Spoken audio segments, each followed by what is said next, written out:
Hola queridos amigos, aquí nuevamente haciendo transmisión en Marshall Elite Mobile Healthcare y nos place compartir y continuar este segmento con respecto a la anatomía de nuestro cuerpo y conocer cuáles son cada uno de los huesos que tenemos nosotros.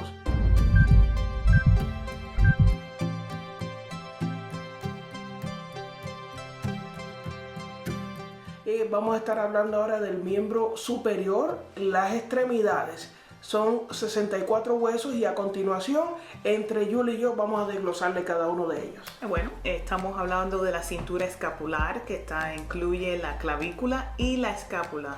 La clavícula es un hueso que está localizado arribita de la torácica y ese hueso está reconocido como el hueso más fracturado en el cuerpo. Después sigue el brazo. El brazo es el húmero y después viene el antebrazo, que compone a dos huesos, que es el radio y la ulnar. Y por supuesto ahí llegamos a la mano, que tiene varios huesos por la multifuncionalidad que tiene, y en este caso está el escafoide, semilunar, el piramidal, el pisiforme, el trapecio, el trapezoide, hueso grande y hueso ganchoso.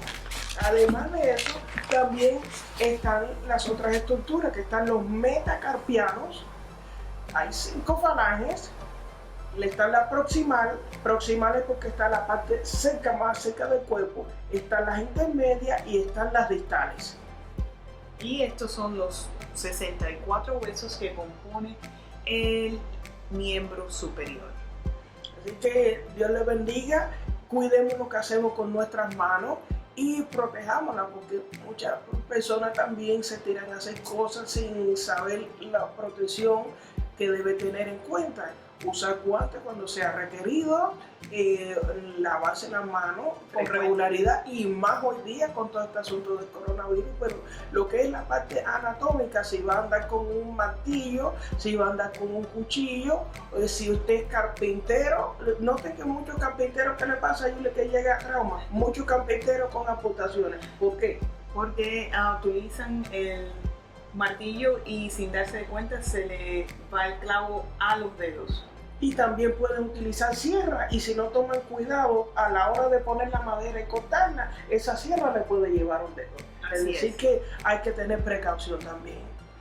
Que bueno, ya sabemos mucho más ahora acerca del miembro superior, y próximamente venimos con los huesos del miembro inferior. Dios les bendiga. Muchas gracias por escuchar.